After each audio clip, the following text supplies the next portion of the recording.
Welcome back to So You Really Want to Learn Latin, and today we are going to be continuing our little run through the way participles work in Latin, and we're going to start off by looking at the way we can change the way we translate either from English into Latin or indeed from Latin into English by clever use of participles. Okay, so first of all we'll just have a little look at how we can replace an English clause and use a participle instead of that clause. It makes it simpler, it makes it shorter. People always say about the Latin language is it's incredibly concise. You can express a whole range of ideas in really quite a few words, many fewer than in English. And so let's just have a little look at an example of that. Okay, now we'll start off by looking at how, if you use a participle in Latin, you can change a sentence that is made up of two clauses joined together by and turn it into one clause containing a participle. Okay, so if you had a sentence like, the farmer was sitting under the tree and was reading a book. Okay, not a very exciting story, but there we go. The farmer was sitting under a tree and was reading a book. Okay, now you could put that into Latin using, two little clauses joined together by and. Agricola was sitting under the tree, sub arbore sedebat, et, and then he was reading a book, librum legebat. But to make it just a little bit neater and shorter, and brevity is always a great thing, I'm told, we could say, Agricola sub arbore sedens librum legebat. Okay, so instead of saying he was sitting under a tree, we say sitting under a tree. Sedens. Okay, that describes the farmer. What kind of a farmer is he? He is a sitting under the tree sort of farmer. Okay, and that becomes even more impressive actually when you're dealing with past participles. So for example, you might have something like, the farmer captured the slave and killed him. Okay, the farmer captured the slave and killed him. Now again, that's two clauses, and we've got the kind of concern about the pronoun him, which word are we going to use for him, and all sorts of things. But if we change it to, the farmer killed the captured slave, okay, now you're going to have to assume that he was the one who captured him, but let's just have a look at what happens. The farmer killed the having been captured slave. Agricola servum captum interfecit. Okay, so you've squished it right down to a much, much simpler sentence. The farmer killed the slave, Agricola servum interfecit, and then what kind of a slave was it he killed? It was a slave that had been captured. So a servum captum. Okay. Now, you're right, you might say, well, hang on, how is it obvious that he was the one who captured him? And no, if you need to make that absolutely clear, then you probably do go back to two clauses. Agricola servum capit et interfecit. Okay, but it just doesn't look so good, does it? So if you look at that going the other way, we are, as you probably know, we are in chapter 1 of book 3 here. I've got an example, Imperator servos captos Romam duxit. Okay? Imperator servos captos Romam duxit. So, the general, Imperator, led, duxit, servos, the slaves. So the general led the slaves. What kind of slaves? captos servos.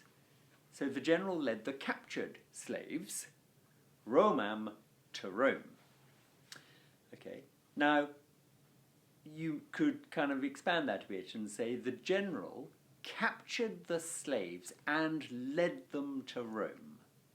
Okay, then it suddenly sounds a little bit more kind of fancy. So it's almost as if you're going into Latin, you want to squish it down and get a participle in instead of a clause. And when you're translating into English, you kind of do the reverse. You grab the participle and turn it into a clause. Okay? So English, we're a bit more wordy. Latin, they're very compact. And that's quite a neat way of thinking about the difference between the two languages. Okay, now the second thing I want to talk to you about today is deponent verbs. Now, you will remember, of course, that a deponent verb is passive in form, active in meaning. Okay? Well, that is true most of the time. But in the area of participles, it's not quite right. So, a deponent verb has got three participles, like any other kind of verb. It's got a present participle, which has an active meaning, as you would expect, but actually it has an active form as well. Similarly, it has a future participle, which is active in meaning, but again, it looks like an active form. And then it has a past participle. It isn't a PPP as it would be with most verbs, so although it is a passive form, it has an active meaning. Okay, so let's just have a little look at how that works. Okay, so we'll take loquor, which means I speak. Okay, it's got a present participle of loquens, which means speaking. It's got a future participle of locutorus, which means being about to speak. And it's got a past participle of locutus, which means having spoken. Okay, now, how do we form these little fellows? Well, it's actually reasonably simple. To form the participles of a deponent verb, you go to the conjugation of the deponent verb, you work out what the appropriate participle would have been had your deponent verb actually not been deponent but had been active, and then you form the participle accordingly. So, for example, those loquor forms that we've just looked at, loquor, loqui, locutus sum, is a third conjugation deponent verb. It's essentially going like the passive of rego. Right, well, the present participle of rego, you will remember, I'm sure, is regains. So the present participle of loquor is loquens. Okay, it's as simple as that. The future participle of rego, do you remember what we did? We went to the fourth principal part, rego, regere, rexi, rectum, and we changed to urus. Okay, well, let's do that for loquor. Loquor, loqui, locutus sum. Okay, now, locutus sum is actually its third principal part, not its fourth principal part. But it's that kind of supine stem looking form, locutus, and you change that to locuturus. Okay, so that's really easy. And then finally, the past participle, well, you're already there, because principal parts of loquor, loquor, loqui, locutus sum. Okay, well, locutus is the past participle, and it means having spoken. Remember, it does not mean having been spoken, because deponent verbs are passive in form but active in meaning. They are always active in meaning. There is no passive meaning of a deponent verb. Okay, so that is going to work for all conjugations. So think of conor, conari, conatus sum. Okay, that means I try. You can tell it's first conjugation because it's going conor, conari with an A. Well, present participle of conor is going to be conons, because think of ammo goes amants, conor goes conons. Okay, so it's actually it's an active looking form, even though it's from a deponent verb. Okay, conons, it's going to decline like ingates, conons, conantis, and it's going to mean trying. Okay, that's an active meaning, and actually it's an active form in Latin, even though it's from a deponent verb. So that's the only thing you've got to be a bit spooked by. Deponent verbs suddenly are getting active forms to go with their active meanings in the present participle and the future participle. Okay, future participle of conor, just to continue that, you'd have gone conor, conari, conatus sum, change conatus to conaturus, and you get about to try, being about to try. And finally, the past participle of conor would just be that form, conatus, and that means having tried. Okay, so that works for all your conjugations. Just work out which conjugation it is, go to the equivalent form for that conjugation in the active. So if it's a second conjugation verb and you're therefore looking at moneo with its present participle monates, that's what will happen to the present participle of a second conjugation deponent verb. Like videor. Videor, it goes videri, visusum. So that is a second conjugation deponent verb. It means I seem. And its present participle is therefore vidaints, like monates. Okay? Now, last time we did look at that rather grisly phrase the gladiators used to use when they went into the arena and they were saluting the emperor before dying. Ave Caesar morituri te salutant. Those about to die salute you. Hail Caesar, those about to die salute you. Well, that form morituri is, I'm afraid, slightly irregular because it comes from morior, mori, mortuusum, I die. Okay, deponent verb, mixed conjugation because it goes morior and then it's got that squished infinitive, mori, a bit like regor, regi. So morior has got the principal parts morior, mori, mortuus sum. So you would expect the future participle to be morturus, but you know that kind of, it's a little bit hard to say, and so an I popped in, moriturus. Okay, it's just one of those things you learn. You know, I suppose if you were trying to go morturus, you would immediately realise there was a problem, and the Romans trying to say morturus, they found it hard as well, so they didn't do it. They went moriturus. Fair enough. First sensible thing the Romans have ever done. Well, that's not quite right. Okay, so that's a lot about participles. Participles are lovely things in Latin, really, really powerful. Great the way you can kind of crunch an elaborate English sentence with lots of kind of clauses and subordinate clauses. You can crush it all into something much simpler using a participle. Okay, so let's just have a little look at a passage of Latin and we'll see how it all works. Okay, so we're going to go through exercise 1.13 in the book. Have it to hand. It is, I don't know, it's all about Hannibal. Yeah, it's all about Hannibal.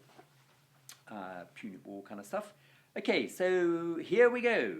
Post bellum milites punici domum regressi sunt. Okay? Right, now we're going to go quite quickly. I'll just kind of stop over the bits which are very kind of participle-y, or deponent-y, but apart from that, we'll go at quite a pace. Okay, post bellum, after the war. Milites punici domum regressi sunt. The Carthaginian soldiers returned home. Okay, regressi sunt looks like a passive form from regredior, regredi, regressusum, I go back. So, the Carthaginian soldiers went back home. And remember, domum there is from our lovely town, small islands, domus and rus. They do not need prepositions when you're going to them or from them. Okay, pecunia tamen eis debita non tradita est. Okay, now, good example here of how we use a participle in Latin in place of a clause. So we have pecunia tamen, the money, however, down to the verb non tradita est, was not handed over. That's from trado, tradere, traditi, traditum, I hand over.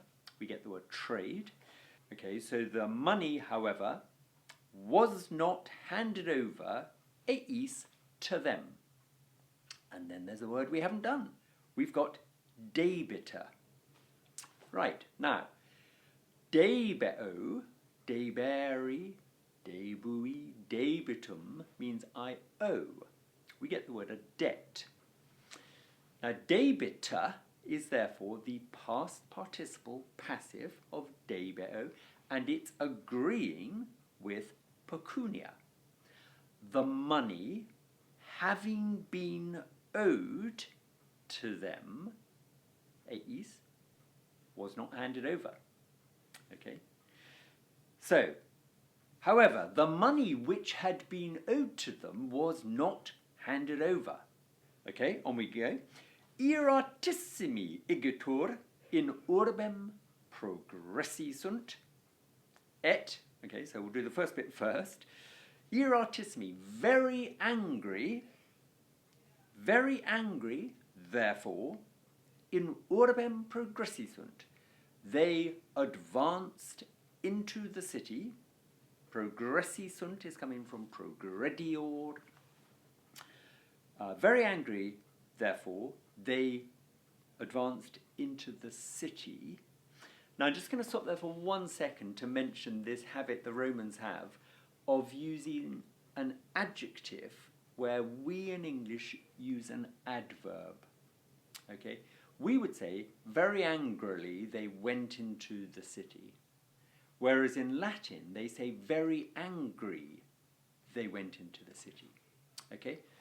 Learning language is such an incredible discipline because, you know, you learn the vocabulary and you learn the grammar and so on, but you've also got to learn the differences in idiom, the different ways that the different languages express things. And when you're translating from one to the other, you've got to remember, do it in the way that that language does it, not the way we do it in our own language. Okay? So you would not translate this as very angry they advanced into the city. That doesn't really make any sense. Very angrily. Or you could say they were very angry and advanced into the city. Okay? Put it into English the way English is spoken, not the way Latin is spoken. It'll sound so much better. Okay, et ducem. Now, the leader. Well, of course, you know, you're far too good for me to warn you about this sort of thing, but that is an accusative case, and you never, never, never translate an accusative case before you have translated the verb.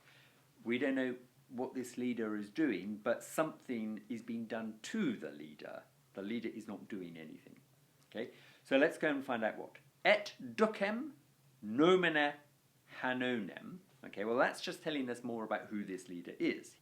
He's called Hanno, right? But the verb petiverunt, and look at that ending third person plural, they sought. It's from peto. They sought. So, all the way back to do this sentence, therefore, very angrily they advanced into the city, and they sought their leader called Hanno. Okay? Hunc invenerunt in foro ambulantem. Okay? Hunc, well, that's accusative, so we don't want that. Invenerunt. They found hunc. Now, do you remember hunc is from hic, haec, hoc? So literally, they found this masculine person, which, of course, we would translate as they found him. So, they found him in foro ambulantem, walking in the forum. Okay, ambulantem, present participle, accusative singular, agreeing with hunc. They found him walking in the forum. Vestram pecuniam inquit vobis dare non possum. Okay, vestram pecuniam inquit. Well, they're accusative, so we don't want those. Vobis dare non possum. Okay, nice, easy verb, non possum. I am not able. Dare, to give. Back to the object. Vestram pecuniam, your money. Vobis, to you.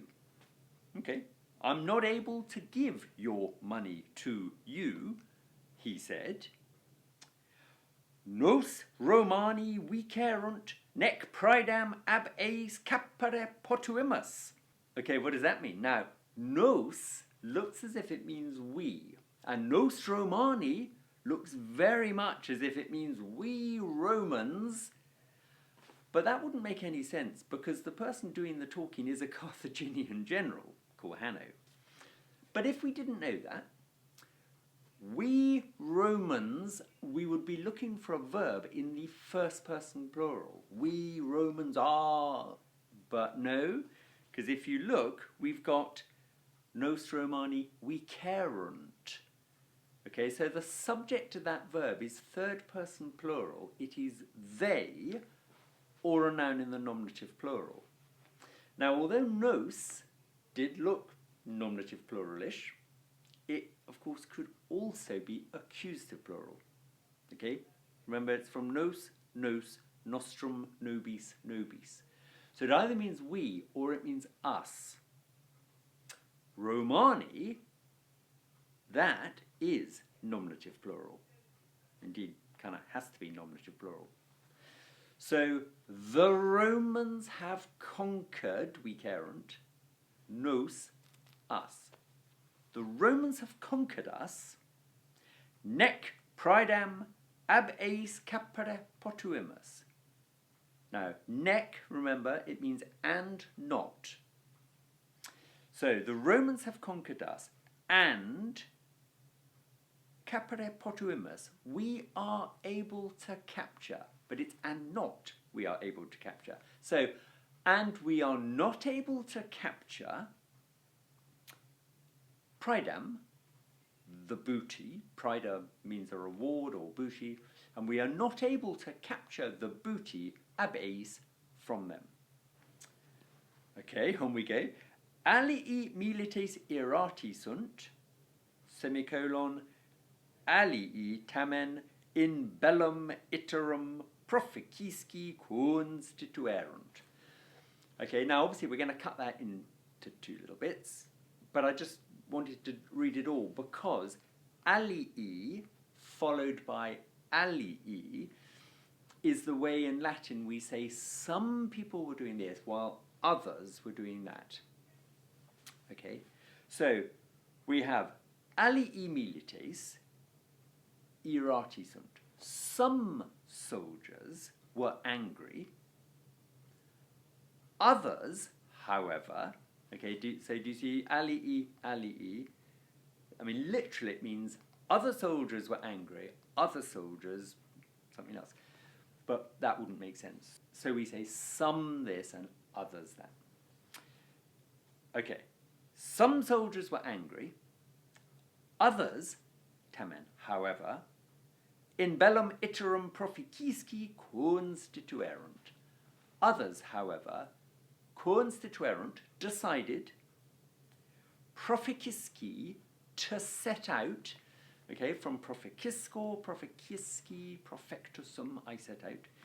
So others, however, decided to set out in bellum, into war, iterum again. Okay? Right, exciting stuff, on we go. Inter hos erat Ioannis numine Hannibal. Aha, here comes Hannibal. So, inter hos, among those, erat, there was. Remember, erat can mean he, she, or it was, or there was. So, among these, there was Ioannis, a young man, numine Hannibal, called Hannibal. Hic filius imperatoris fortissimi patrem in Hispaniam sequi copiebat et maximam famam parere. Okay, well, what's all that mean? Okay, hic, this man, or he, okay, so that's hic, hic, hoc, not agreeing with a particular noun, so you just translate it as he. So he, comma, filius imperatoris fortissimi, the son of Imperatoris fortissimi, a very brave general.